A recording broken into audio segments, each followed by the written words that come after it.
मैं ये मानता हूं कि मदारी कुछ दिनों से गायब था। वजह बहुत सीधी थी। मदारी क्या बोले, क्या दिखाए? यहां तो जो ताकतें तेल उत्पादन करती हैं वो कीमतों को ऐसे उछालने में लगी हुई हैं, मदारीपन का वो तमाशा दिखा रही हैं जिसमें तेल की कीमतें रोजाना मदारी के जमूरे की तरह उछल जाता है। अपनी आदत है कि सो के उठते ही सबसे पहले खबरों में क्या चल रहा है ये देख लेते हैं चाय पीने के साथ, और उसमें जो खास खबर पे नजर होती है वो है तेल की बढ़ी हुई कीमतें।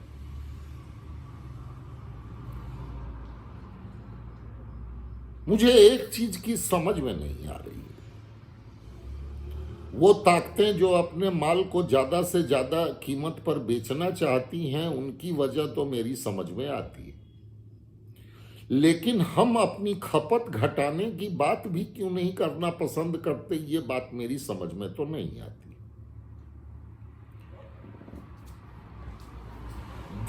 देश के लिए जो नीतियां बनाते हैं वो तमाम लोग दिल्ली में बैठे,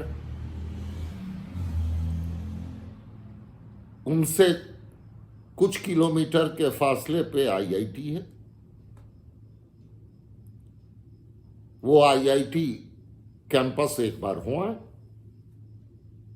वो वहां पाएंगे कि जितने भी छात्र हैं उनके लिए मोटर चालित वाहनों का उपयोग वर्जित है, अर्थात तेल डाल करके चलने वाले वाहन मोटरसाइकिल से लेकर के स्कूटर तक उसके अंदर कुछ भी नहीं चलता, चलती हैं तो सिर्फ साइकिल। तो ये जो रोजाना हम सैकड़ों हजारों की तादाद में देश में गाड़ियां बना बना के बेचे जा रहे हैं, इस पर लगाम कौन लगाएगा? सरकार, मैं मानता हूं कि गाड़ी कंपनियों से सरकार को टैक्स मिलता है, लेकिन उस टैक्स के बाद जो प्रदूषण होता है वो कैसा होता है ये तो दिल्ली हर साल हमें जाड़े के महीने में बता के जाती है। उन्हीं गाड़ियों की कृपा से अब दिल्ली के लोग दिवाली में खुल करके पटाखे नहीं चला सकते, फुलझड़ियां नहीं छोड़ सकते।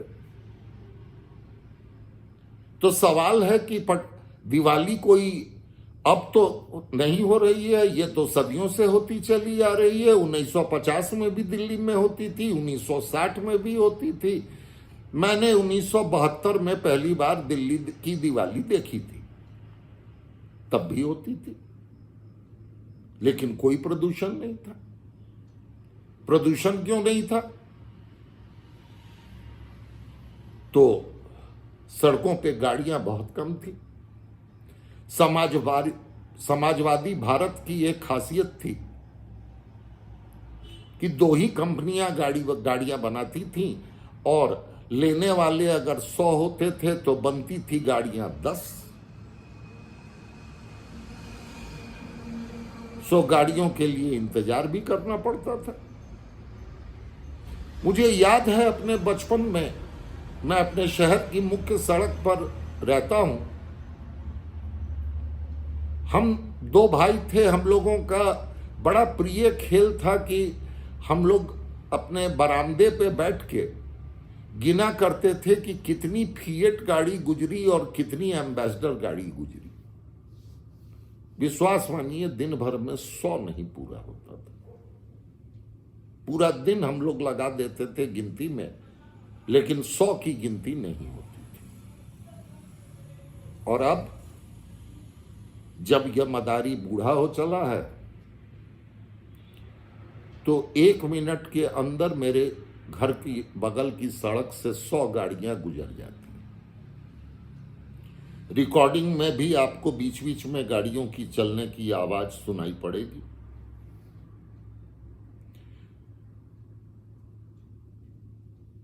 दिन के वक्त में जिस कमरे में मैं सोता हूं, अब तो आदत हो गई है, नहीं तो आप गाड़ियों के शोर, आने जाने के शोर की वजह से एक क्षण को सो नहीं सकते।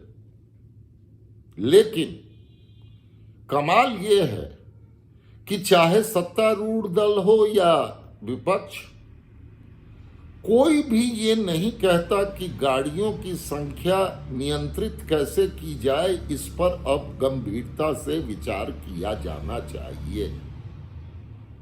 सरकार तेल की कीमतों पर अंकुश तभी लगा सकेगी जब तेल के आयात की मात्रा हम घटा सकें।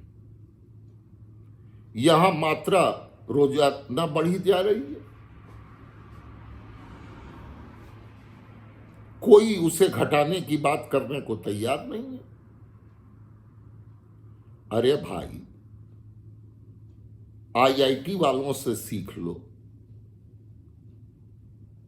50 के दशक में उनको समझ में आ गया था कि अपने कैंपस को प्रदूषण से मुक्त रखने के लिए, एक्सीडेंट से छात्रों को बचाए रखने के लिए ये जरूरी है कि कैंपस के अंदर छात्रों को मोटर चालित वाहनों पर सवारी करने से रोका जाए।